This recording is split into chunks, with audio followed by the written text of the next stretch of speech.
इस भारतीय जनता पार्टी की सरकार में किसानों के साथ कोई अन्याय नहीं होगा। बस हम चलिए। 2100 रुपए में धान खरीद रहे हैं। हम 2100 रुपए 21 क्विंटल खरीद रहे हैं, 2100 रुपए में दे रहे हैं। 2100। इन्होंने 2 साल बोनस की घोषणा की, इन्होंने 2 साल का बोनस नहीं दिया, वो भी हमने उनके खाते में पहुंचा दिया। ये पहली सरकार है, ये 5 साल में अपने वादों को पूरा नहीं कर पाए, उन वादों को हम पूरा कर रहे हैं और उसके बाद में बड़ी बड़ी बात कर रहे हैं। चलिए। आदरणीय अध्यक्ष महोदय भारतीय जनता जो पार्टी की पूर्ववर्ती सरकार के जो समर्थन मूल्य की राशि है क्या उसको देंगे आप? 2017 किस्त बचा है क्या उसको आप देंगे? आदरणीय अध्यक्ष पूर्ववर्ती सरकार की 4 माननीय साल कृषि मंत्री जी, आप 4 किस्त में देते थे, हम 1 किस्त में दे देंगे और जल्दी दे देंगे। अध्यक्ष महोदय, मैं माननीय मंत्री जी के ध्यान में लाना चाहता हूँ, विष्णुदेव जी की छाया है, विष्णुदेव जी की सरकार है, इसमें तो जांच पर जांच हो रहे हैं। अगर हम कह रहे हैं कि 3 ऐसे कंपनियां हैं जो छत्तीसगढ़ के बाहर के हैं, जिन्होंने बीज सप्लाई किया है, जिसका जर्मिनेशन रेट कम है, जिनने गलत दवाइयां दी हैं, गलत बीज दिया है, उसमें जांच कराने में क्या आपत्ति है? अगर माननीय अध्यक्ष महोदय, जितनी ये कंपनियां हैं ये सप्लाई करती है बीज विकास निगम को, और बीज विकास निगम किसानों को सप्लाई करता है। इसके बीज विकास निगम जितनी भी सप्लाई करता है वो जांच परख के बाद ही करता है, और इसमें किसी भी प्रकार की कोई शिकायत ही नहीं है। जब कोई शिकायत नहीं है तो जांच क्या करवाएंगे? और अगर विधायक जी के पास में कोई शिकायत है तो उसकी कॉपी दे दे हमको। तो यही मैं कह रहा हूँ, आपको लिख के दे दिया जाएगा कितने जगह से गलत सप्लाई हुआ है, कितने कितने सीधे सप्लाई हुए हैं, तो उनकी जांच कराएंगे, घोषणा कर दीजिए बस। विधायक जी जब कुछ गलत ही नहीं हुआ है तो किस चीज की जांच की घोषणा? लिख के दे देंगे तो जांच करा लेंगे। नहीं, वो लिख के दे दें तो निश्चित रूप से हमारी जहाँ की शिकायतें हैं मैं मंत्री जी को आप बता दीजिए, हो जाएगा। चरणदास मोहन जी। माननीय अध्यक्ष महोदय, मैं स्वयं किसान हूं और बीज विकास निगम में हम लेन देन भी करते हैं वहां फसलों का। वास्तव में बीज विकास निगम के द्वारा या सरकार के द्वारा जिस प्रकार से बीजों का वितरण होता है कि भाई छत्तीसगढ़ से उत्पादन करके देते हैं, एक बार डीएमएफ मद से हमारे हजारों किसान को पायोनियर कंपनी का मक्के का सप्लाई हुआ था, और वह मक्का कहीं पे कोई जर्मिनेशन नहीं हुआ, हमारा खाद भी गया और सरकार का जो बीज का जो काम था वो बेकार हुआ। आप कोई प्रश्न करना है तो प्रश्न करिए ना। प्रश्न एक ही है कि भाई पायोनियर कंपनी का हम किसानों को मक्का दिया गया था। माननीय मंत्री महोदय बोल रहे हैं कि 60% जर्मिनेशन, वो तो 6% जर्मिनेशन नहीं हुआ था, हमारा खाद भी गया था, और उस सत्र का फसल दूसरे फसल लेते उसका भी हम लाभ नहीं पाए। मैं यही बात कर रहे हैं आप? कब की बात कर रहे हैं? कौन सा वर्ष का? ये 3 वर्ष पहले की बात है। ये आप लिख के दे दीजिए, 3 वर्ष पहले। सरकार किसी के रहे, किसान तो भाई हमको तो तकलीफ हुआ है ना।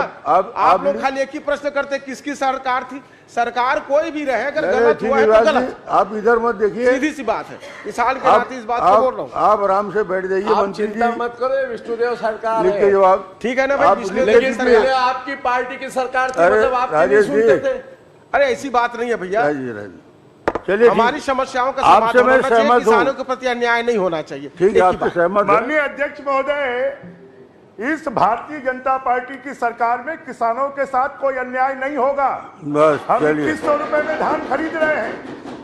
हम 2100 रुपए 21 क्विंटल खरीद रहे हैं, 2100 रुपए में दे रहे हैं। 2100। इन्होंने 2 साल बोनस की घोषणा की, इन्होंने 2 साल का बोनस नहीं दिया, वो भी हमने उनके खाते में पहुंचा दिया। ये पहली सरकार है, ये 5 साल में अपने वादों को पूरा नहीं कर पाए, उन वादों को हम पूरा कर रहे हैं और उसके बाद में बड़ी बड़ी बात कर रहे हैं। चलिए। आदरणीय अध्यक्ष महोदय जो पूर्ववर्ती सरकार सरकार के जो समर्थन मूल्य की राशि है क्या उसको देंगे आप? 14 किस्त बचा है क्या उसको आप देंगे? आदरणीय अध्यक्ष पूर्ववर्ती सरकार की 4 साल माननीय कृषि मंत्री जी, 4 किस्त में देते थे, हम 1 किस्त में दे देंगे और जल्दी दे देंगे। माननीय कृषि मंत्री जी, समय के अनुसार माननीय कृषि मंत्री जी, 2016-17 नेताजी खड़े हैं, 18 का बोनस देने की बात थी। नेताजी खड़े हैं, आप लोग इतना भी नहीं समझ पाते। नहीं, नेता प्रतिपक्ष खड़े हो तो दूसरे को बैठ जाना चाहिए, इतना तो नए विधायकों को समझ। माननीय वरिष्ठ मंत्री जी, अभी आपने कहा, आदरणीय बृजमोहन भैया जी बोलिए सर। अभी आपने कहा भारतीय जनता पार्टी की सरकार है, आपके पहले मुरत जी ने कहा विष्णुदेव की सरकार है। सरकार किसकी चल रही है बता दें, फिर प्रश्न पूछा जाए। ये मोदी जी की भी है, ये विष्णु मोदी जी की गारंटी वाली सरकार, जनता पार्टी की भी है, ये कमल फूल की भी सरकार कमल है, फूल की और ये जनता की सरकार है, और ये आपकी भी सरकार है। ठीक है। हम मोहन जी अपना प्रश्न करें। हाँ, मैं आने वाले शब्दों में, दिनों में, समय में इस तरह के भाषा का उपयोग करूंगा तो नाराज मत होइएगा, ये कह रहा था। अध्यक्ष महोदय, मेरा प्रश्न है, जो फ्लाई एश उत्सर्जन होता है वो हमारे दिल, दिमाग, शरीर, पानी, वातावरण सबको अशुद्ध करता है। तो इतना ज़्यादा छत्तीसगढ़ में उत्सर्जन होने लगा है, उसकी जानकारी मैं चाहता था कि उद्योगों ने कहाँ कहाँ, किस किस कार्य के लिए, जैसे इनने परिशिष्ट में दिया है, सीमेंट उत्पादन में उपयोग होता है, ईंट बनाने में उपयोग होता है, और भराव में या कहीं पटक देने में, फेंक देने में भी उपयोग होता है। तो ये जो जानकारी उद्योगों से आपको प्राप्त हुई है, माननीय मंत्री जी बताने की कृपा करें कि क्या आपने अपनी ओर से इसका सत्यापन कराया है कि जो इंडस्ट्री वालों ने दिया है उसको मान लिया है? माननीय अध्यक्ष महोदय, उद्योग अपने जानकारी देते हैं और समय समय पर विभाग उनका सत्यापन कराती है, और ये विभाग ये देखकर सुनिश्चित करती है कि उन कंपनियों द्वारा जो जानकारी दिया जा रहा है उन स्थानों पर उस राखड़ का उपयोग किया जा रहा है या नहीं किया जा रहा है। वैसे भी आप भी राखड़ प्रभावित क्षेत्र से रहते हैं और हम भी उससे लगे हैं। चलिए हम मान लेते हैं कि हम दोनों एक ही क्षेत्र के हैं। कोरबा तो जाते होंगे आप। कोरबा में एक मानिकपुर ओपन कास्ट है और उसको भरने की अनुमति ACCL ने दिया है। ओपन कास्ट या कहीं भी ऐश डालने के लिए, ऐश डालने के बाद उसमें 2 फीट की मिट्टी डाली जाती है। ये कोरबा क्षेत्र में कहीं भी मिट्टी नहीं डाली जा रही है, और इसका जो राख है वो उड़ उड़ के आम जनमानस को तकलीफ दे रहा है। तो ऐसे जो कार्य हो रहे हैं उसके लिए आप क्या करेंगे? माननीय अध्यक्ष महोदय, इस प्रकार की जो माननीय नेता प्रतिपक्ष जी बता रहे हैं, जो भी संयंत्र नियम को पूरा नहीं करते हैं तो हम उस पर कार्रवाई भी करते हैं। माननीय अध्यक्ष महोदय, हमने 2021 से लेकर अभी तक 169 ऐसे प्रकरणों में कार्रवाई किया है जिन्होंने उस नियम शर्तों को उल्लंघन किया है, और उनसे 2,74,16,000 रुपये का पेनाल्टी भी लिया है। माननीय अध्यक्ष महोदय, अगर इस प्रकार की कोई स्थान हो जहां पे नियम का पालन नहीं हो रहा हो तो आप उसको बताइए, निश्चित रूप से विभाग उसको दिखवाएगा। ठीक है, मैं आपको कह रहा हूँ, ये आपका परिशिष्ट है, आपके पास है? आपके परिशिष्ट आपके पास है क्या? तो इसमें 1 से लेकर 23-24 तक तो सब रायपुर के 27, 1 से 27 तक जितने भी रायपुर के इस तरह के खदानें हैं जो ऐश का उत्पादन करती हैं, उनने पूरा अपना लगभग उत्पादन का अधिकतम हिस्सा सीमेंट और ईंट बनाने में किया है। ठीक है, मगर कोरबा चलिए आप, कोरबा में NTPC, जमनीपाली, राज्य स्टेट जनरेशन, कोरबा, श्यामा प्रसाद मुखर्जी ताप विद्युत गृह Korba, Bharat aluminium company BALCO, Amarkantak power limited Korba, ACB India Korba, ACB India Korba, Bharat aluminium company Korba, Maruti clean coal power limited, messrs spectrum coal and power, ये तो कोरबा के हो गए। उसी तरह रायगढ़ के Jindal steel plant, Salasar sponge park, Rukmani power, messrs MG energy, Jindal power, JSW steel और जिंदल स्टील, इन्होंने लगभग अपना जितना होता है उसका आधा से ज़्यादा हिस्सा खदान भराव और रोड के आजू बाजू में फेंकने का कार्य किया है, जिसके कारण रायगढ़ और कोरबा ये दोनों क्षेत्र में जनजीवन बिल्कुल अस्त व्यस्त हो चुके हैं। वहाँ के लोग बीमार पड़ रहे हैं। आपको पता है कि कितनी खतरनाक है जो पानी पे भी असर करता है, हवा पे भी असर करता है, आदमी के शरीर को भी असर करता है। तो इन जगहों से जहाँ से आपको ये जानकारी मिली है, आप उसकी जांच कराएंगे पुनः? माननीय अध्यक्ष महोदय, अभी तक इस प्रकार की कोई शिकायत विभाग के पास अभी नहीं आई है, और जो भी शिकायत आते हैं उस पर हम जांच कराते हैं। आपका ये कहना ठीक है कि सड़कों के किनारे जो हैं, गर्मियों में हवा से, धूल से पर्यावरण प्रदूषित होता है, आम जनजीवन को मुश्किल होता है। लेकिन जब से अभी विगत 2-3 महीनों से माननीय अध्यक्ष महोदय, इस प्रकार की घटनाओं का जब से माननीय विष्णुदेव साय जी के नेतृत्व में सरकार आई है, हमने लगाम लगाया है, और निश्चित रूप से सड़क के किनारे जो राखड़ फेंकने वाले ऐसे जो भी संयंत्र हैं उनके ऊपर कड़ी कार्रवाई करेंगे। जब से विष्णुदेव जी की सरकार आई है, कोरबा में सड़क के किनारे फेंकने वालों की संख्या बढ़ गई है। वही लोग जो पहले काम करते थे वही लोग अब काम करते हैं। पहले 1 ट्रक चलाते थे, अब 2 ट्रक चलाते हैं। तो आप ऐसा मत कहिए कि विष्णुदेव जी की सरकार आने के बाद एक काम बंद हुआ है। आज आपका सौभाग्य है, समझिए, मेरा भी सौभाग्य समझ लीजिए कि आप वित्त मंत्री जी का जवाब दे रहे हैं और स्वास्थ्य मंत्री हैं। अब मैं कहूँ, फ्लाई ऐश में silicon oxide, aluminium try oxide, ferrous try oxide नामक रासायनिक मिलते हैं, और ये मनुष्य को, पशु को, जल को, जमीन को, वनस्पति को, वायु को, सबको खराब कर देते हैं। और सर, सबसे, आप तो डॉक्टर ही हैं माननीय अध्यक्ष महोदय, ये प्रतिरोधक क्षमता भी सांस लेने से नाक के द्वारा जब ये इनके कण घुस जाते हैं तो ये शरीर के प्रतिरोधक क्षमता को भी घटाते हैं।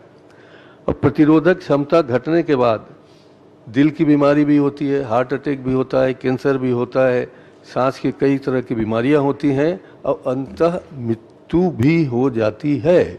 तो इतना खतरनाक है। आप हेल्थ मिनिस्टर के नाते समझ लीजिए, उत्तर देते समय वित्त मंत्री के नाते समझ लीजिए, इतने कठिन कठिन रासायनिक विवरण, मतलब रासायनिक पदार्थों का किस तरह से भारत में, हमारे छत्तीसगढ़ में लोग यहाँ वहाँ सब जगह परेशान हो रहे हैं, इसको देखते हुए इसमें गंभीरता से कार्रवाई करेंगे क्या?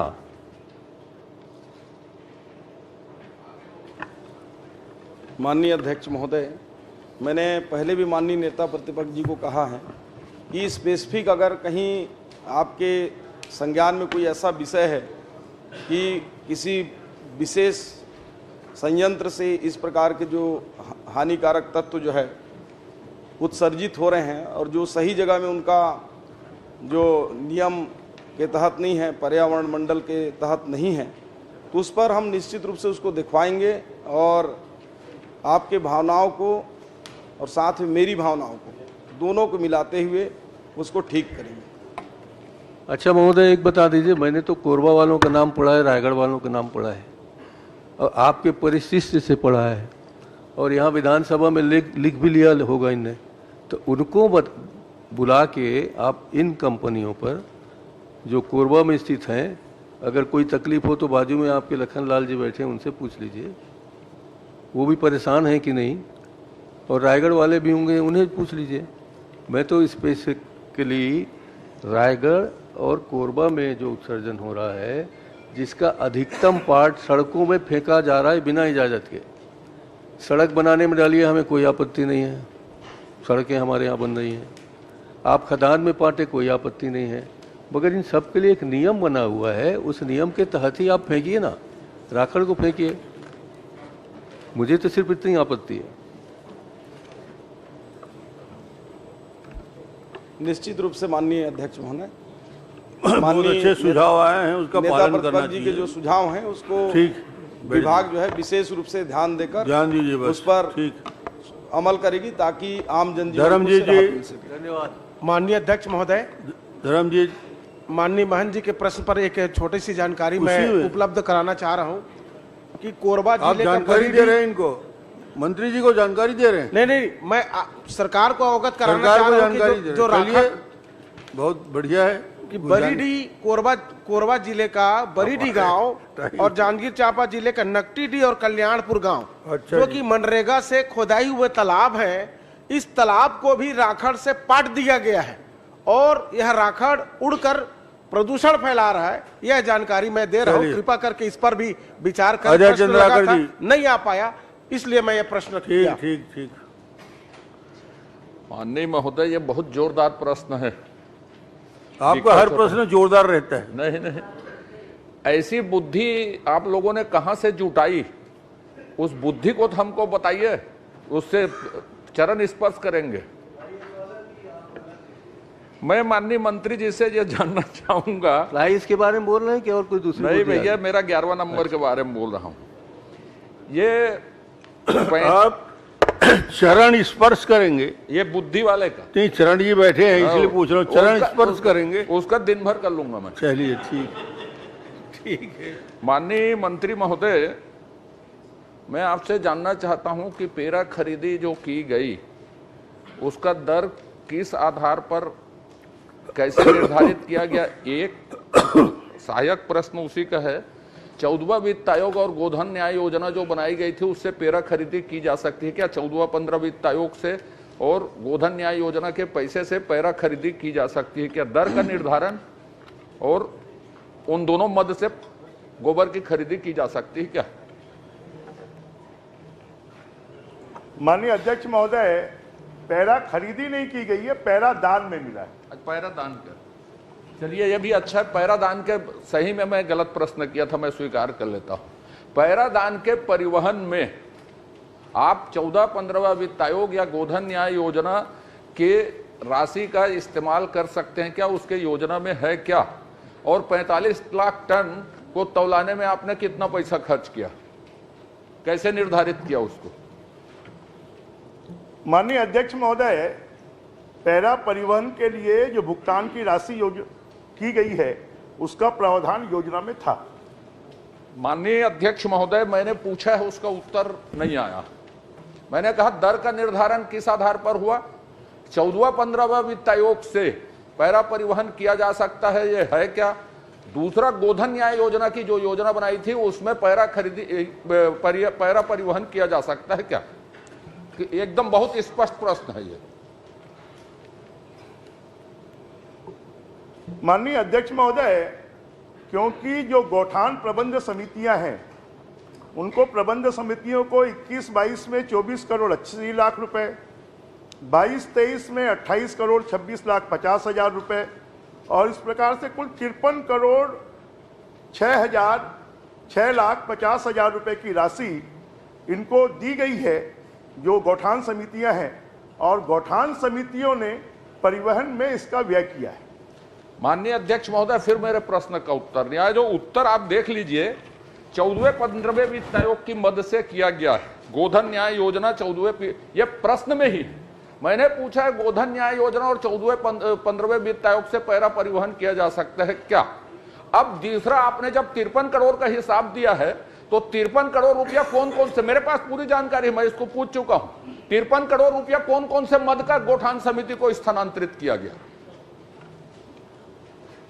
ये माननीय अध्यक्ष महोदय, 14वें वित्त आयोग और 15वें वित्त आयोग के पैसे को गौठान समितियों को स्थानांतरित किया गया है।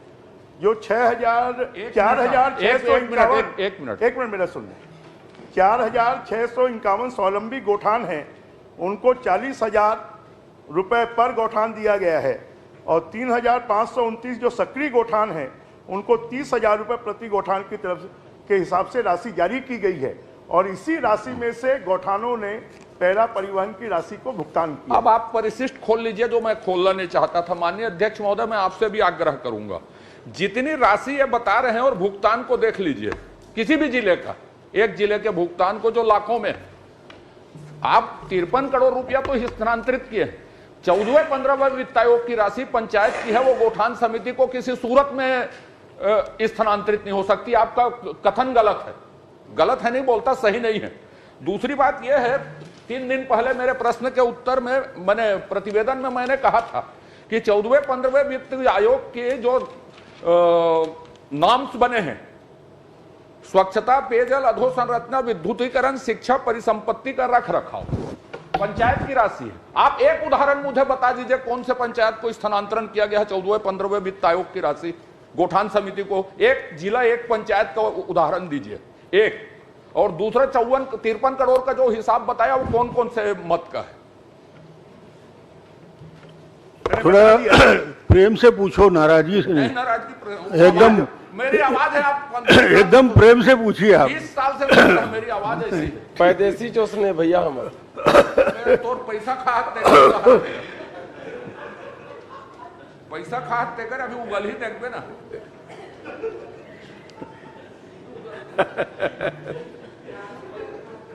माननीय अध्यक्ष महोदय, मैंने बताया कि 14वें और 15वें वित्त आयोग की जो राशि है उसमें से इसको गौठानों को राशि मेरा उत्तर नहीं आ रहा है माननीय अध्यक्ष महोदय। 14वें 15वें वित्त आयोग की एक पंचायत बता दीजिए, एक जगह बता दीजिए कि इस पंचायत या इस जिले से इतनी राशि गोठान समिति को स्थानांतरित की गई। जो आपने कहा गोठान समिति को स्थानांतरित की गई 14वें 15वें, एक उदाहरण बता दीजिए कौन से जिले में किस प्रक्रिया के तहत उसको स्थानांतरित की गई। फिर मैं दूसरा प्रश्न पूछूंगा। सभी जिलों में और सभी गौठानों को स्थानांतरित की गई। ये फिर परिशिष्ट देख लीजिए माननीय अध्यक्ष महोदय, 14वें 15वें वित्त आयोग से सिर्फ 3 जिले में भुगतान हुआ है, सभी में कहां से आ जाएगा? सिर्फ 3 जिले में भुगतान हुआ, परिशिष्ट देख लीजिए। तो माननीय मंत्री जी कह रहे हैं, अभी कहे कि सभी जिलों में 14वें 15वें वित्त आयोग से भुगतान हुआ है, बाकी जगह गोधन न्याय से भुगतान हुआ है। तो आप जब 3 जिले में भुगतान हुआ था आपने कैसे कह दिया कि सभी जिलों में? ऐसा नहीं है। 14वें 15वें वित्त आयोग की राशि में रखरखाव का एक मद है और दूसरा जो मूल अनुदान का अनाबद्ध राशि है उसमें से 10% राशि जो है व्यय में और संचालन में खर्च की जा सकती है और उस राशि में से इन्होंने पेमेंट किया। माननीय अध्यक्ष महोदय, अब मैं विषय में आपको बता दूं, 14वें 15वें वित्त आयोग की राशि से पैरा परिवहन नहीं किया जा सकता, न रख रखाव की वो पंचायत की परिसंपत्तियों का रख रखाव कर सकते, पैरा परिवहन रख रखाव नहीं है। और 3 जिले में हुआ है, माननीय मंत्री जी ने कहा कि सभी जिलों में ये राशि दी गई है करके, आपके सामने ही आप परिशिष्ट देख लीजिए। अब दूसरी जो महत्वपूर्ण बात है, पिछले उत्तर में इन्होंने मुझे जवाब दिया था 14 दिसंबर 2021, मैंने प्रश्नोत्तरी 14 दिसंबर की, कि शेष की राशि से, शेष जो लगा है गोठान शेष जो लगाया था उसकी राशि से पैरा परिवहन किया गया। अभी 14वें वित्त आयोग और गोधन न्याय योजना, अभी मुझे बताया नहीं कि गोधन न्याय योजना से क्या पैरा परिवहन किया जा सकता है, इसका उत्तर नहीं दिया। क्या 53 करोड़ रुपया जो स्थानांतरित किया आपने, वो कौन कौन से मत थे ये बता दीजिए जो गोठान समितियों को दिए। इस मत की राशि गोठान समिति को दी गई जो आपने उल्लेख किया। मैंने बताया ना कि जो 10% राशि अनाबद्ध राशि है वो 10% वित्त आयोग का बताया, उसके 10% राशि से किया गया नहीं। और दूसरा 1.86 लाख 67,000 रुपए 14वें 15वें वित्त आयोग से और मूलभूत की निधि से 90 लाख रुपए ये भी पेमेंट किया गया। नहीं अध्यक्ष महोदय, वो तो 3 जिला है मात्र, आपने सब जिला कह दिया था। मैं शुरू से पूछ रहा हूं गोधन न्याय योजना की स्कीम में पैरा परिवहन किया जा सकता है क्या? एक, और जो आपने 28 करोड़ और 24 करोड़ गोठान समिति को स्थानांतरित किया जिससे पैरा परिवहन हुआ, वो 24 करोड़ और 28 करोड़ कौन कौन से मत के थे? यही तो भ्रष्टाचार है असली, जब बताएंगे तो। माननीय 14वें और 15वें वित्त आयोग की राशि में 10% पैसा इस काम में खर्च करने की अनुमति है और उसी राशि से ये पैसा खर्च किया गया है। गोधन न्याय योजना के मद से 53 करोड़ 50 लाख रुपए दिया गया है जो मजदूरी और परिवहन व्यय में खर्च किया गया। और आपने शेष से गोबर ये परिवहन नहीं किया, शेष की राशि से पैरा परिवहन किया है कि नहीं किया, ये बता दीजिए मुझको। ये मैं जानकारी प्राप्त करके आपको बता दूंगा। मैं माननीय अध्यक्ष महोदय, मैं तो आपके सामने प्रमाण दे रहा हूं कि 14 दिसंबर अध्यक्ष जी ये प्रश्न कथक पहले चली जो अरे यार रुको तो, तुम्हारे हमेशा गोबर भरे, जब देखे गोबर गोबर गोबर। माननीय अध्यक्ष महोदय, राम कुमार जी आप बैठिए। नहीं माननीय अध्यक्ष महोदय, मुझे अलग से जानकारी नहीं चाहिए, यदि मुझे सदन में चाहिए जानकारी। यदि आप अधिकारी बैठे नहीं संतुष्ट नहीं है तो दूसरे विकल्प भी होते हैं प्रश्नकाल में, यदि संतुष्ट नहीं है तो चर्चा भी ले सकते हैं। सर आप 4 दिन का समय है, यदि आप चर्चा स्वीकृत करेंगे तो मैं चर्चा कर दूंगा, लेकिन मैं प्रमाण दे रहा हूं कि शेष की राशि 14 दिसंबर 21 के प्रश्न में 15 करोड़ रुपए राशि, शेष की राशि इन्होंने उन्नयन बोर्ड जो बनाए हैं उसको स्थानांतरित की, उसने गौठान समिति को स्थानांतरित की कि ये पैरा ढुलाई के लिए है करके। शेष की राशि 14वें-15वें वित्त की राशि, फिर गोधन न्याय योजना की राशि जो गोबर खरीदी के लिए है, पैरा परिवहन के लिए नहीं है। तो ये शेष की राशि का उपयोग किया गया है, मैं प्रमाण दे रहा हूं, टेबल कर दूंगा, मेरे पास उसके परिशिष्ट है। अब इसमें आप व्यवस्था दे दीजिए आधे घंटे की चर्चा की, माननीय मंत्री जी जांच करवाएंगे उसकी। अब उसके बाद मैं दर पर पूछूंगा, यदि जांच की घोषणा होगी तो दर पर नहीं पूछूंगा मैं, नहीं तो दर पर पूछूंगा। तो दर में लिखा है, परिशिष्ट पढ़िए ना, स्वविवेक और दूरी के आधार पर किसमें ढुलाया गया, कितने ढुलाया, कौन सा दर है, बोझा के हिसाब से दिए कि मेटाडोर के हिसाब से दिए, गाड़ी के हिसाब से दिए, ट्रक के हिसाब से दिए, कितनी दूरी दिए।